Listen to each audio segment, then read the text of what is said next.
Well, I guess I've been teasing it enough, so I might as well go ahead and finally show off what it is that I managed to pull out of that 30,000 card collection that I bought from a reseller. So I bought this collection, I don't know, maybe 3 weeks ago now, and I've been slowly going through it.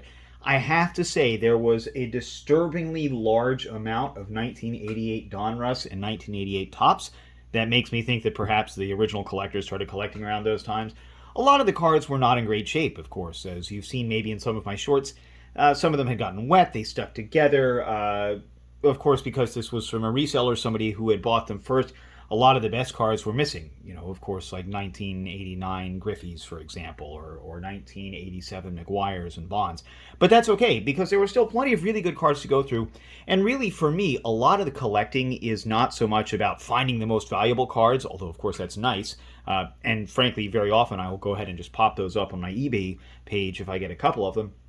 But it's also just about looking at what the sport was. The late 80s and early 90s were such a formative time for me as someone who was growing up at that time. It's when I really developed my love of baseball. I remember listening to Marty Brennaman and Joe Nuxall on the radio on 700 WLW, especially during the 1990 World Series. I would season when the Reds won the World Series.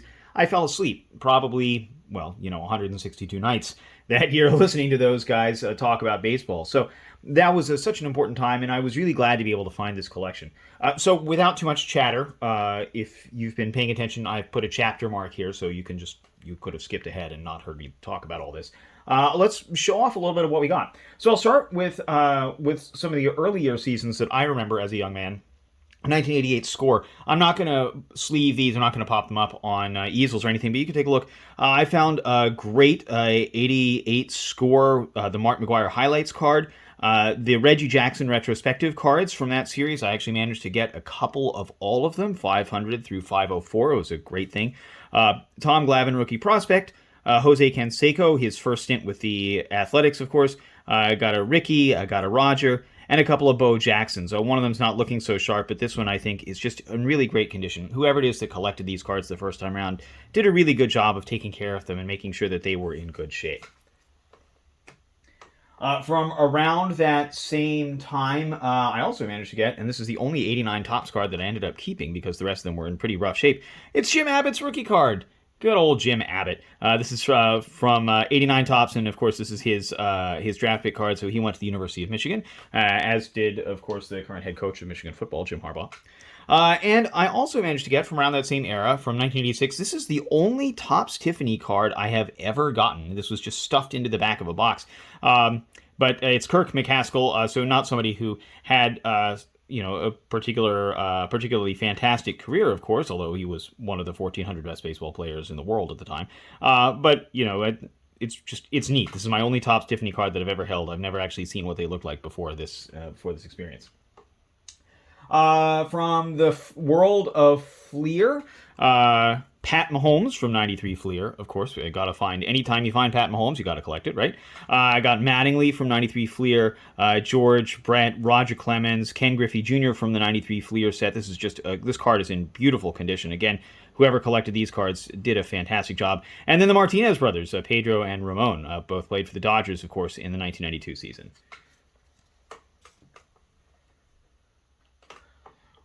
Also from 1993, Upper Deck, here's Manny Ramirez, top prospect. Of course, his rookie card, all right, take it back. This is a 1992 Upper Deck, isn't it? So this would have been his rookie card from Upper Deck. 1992 Upper Deck, Ken Griffey Jr., I got Mark McGuire. I love this Griffey because it highlights the entirety of his swing. He had such a beautiful, smooth swing before injuries managed to catch up with him. Cal Ripken Jr., Frank Thomas. This card's got a few dings on the top. This is really more for me than for anyone else, and a little bit of rubbing too. It looks like it was held. Something like that. At Dion, after he moved to the Braves, Kirby. Here's Jose Canseco also with his swing and follow through. You can see this is a much more powerful swing, much more compact than Griffey's. We got Bo, Nolan Ryan looking very pensive here. There's Pat Mahomes again, and Pedro Martinez, again, star rookie.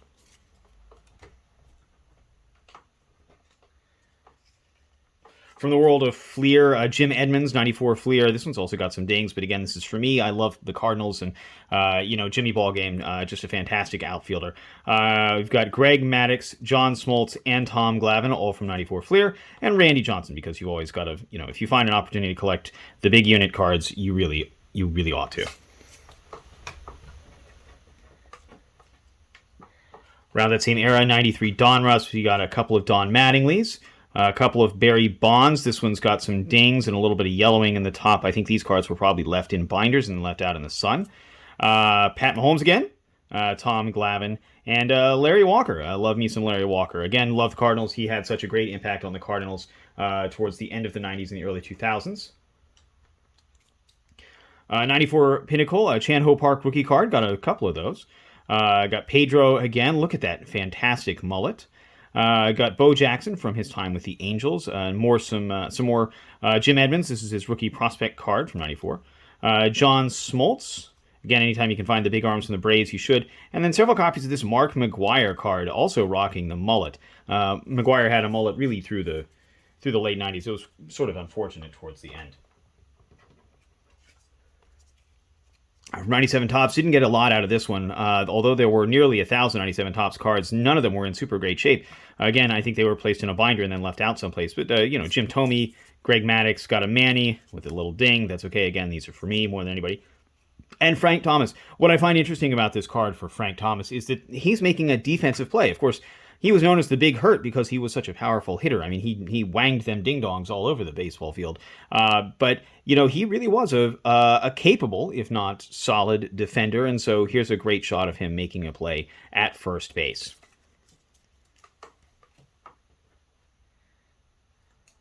From 94 Score, I happen to like this series out of Score because it was so different from so many of the other series that they did. Of course, it's got the Score logo, but this nice dark border is very classy, almost. Got a Griffey, got a Bonds, most valuable player, Smoltz, Maddux, and Mike Piazza. It's a great Mike Piazza card. It's a shame for this ding here in the top corner, but this is a really good-looking card. It really shows that Piazza, in addition to being a hitting catcher, he was a hitting first catcher. He was a pretty capable defensive catcher. Certainly not the best you'll ever see, but also not the worst.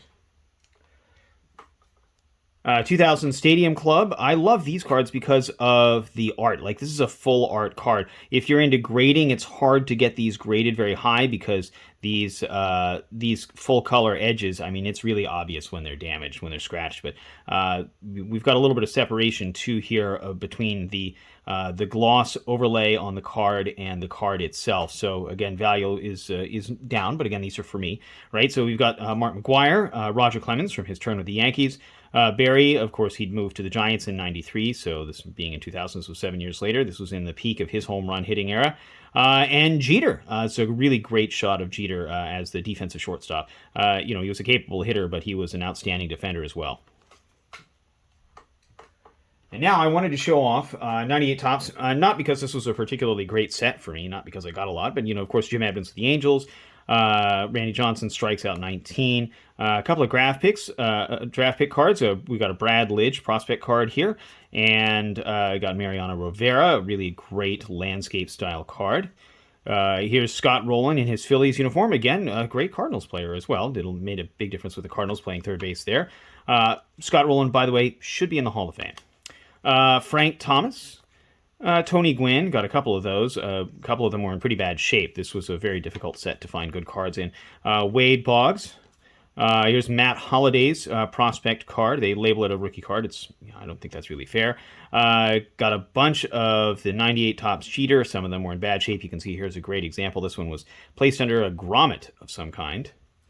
Doug Drabek in his turn with the White Sox, and this is the card I really wanted to close this video on. So we've got Doug Drabek right here. It says Doug Drabek. This was with the White Sox. Of course, he won the NL East Division with the Pirates in 1992, I guess it was. But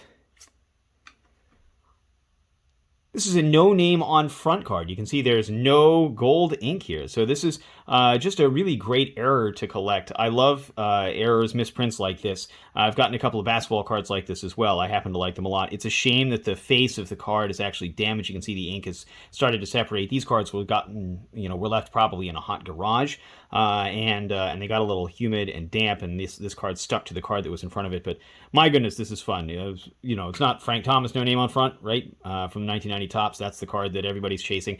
By the way, if you're looking for those, they were not released in rack packs. They were released only in wax packs. And really only on the East Coast if you're looking for the Frank Thomas no name on front. There's about 1,500 of them out there, so good luck to you. But hey, Doug Drabek no name on front. It's nice to have. I got a bunch of cards also from football and basketball, and I think I'm going to show those in another video. But hey, thanks for watching. Thanks for putting up with me while I went through these cards. I promise once I'm done with the next video looking at the hockey and the basketball and the football that we'll get back to our regularly scheduled junk wax unboxings. But yeah, this was a lot of fun. Thanks for being with me. Thanks for watching. Don't forget to like and subscribe, and I'll see you next time.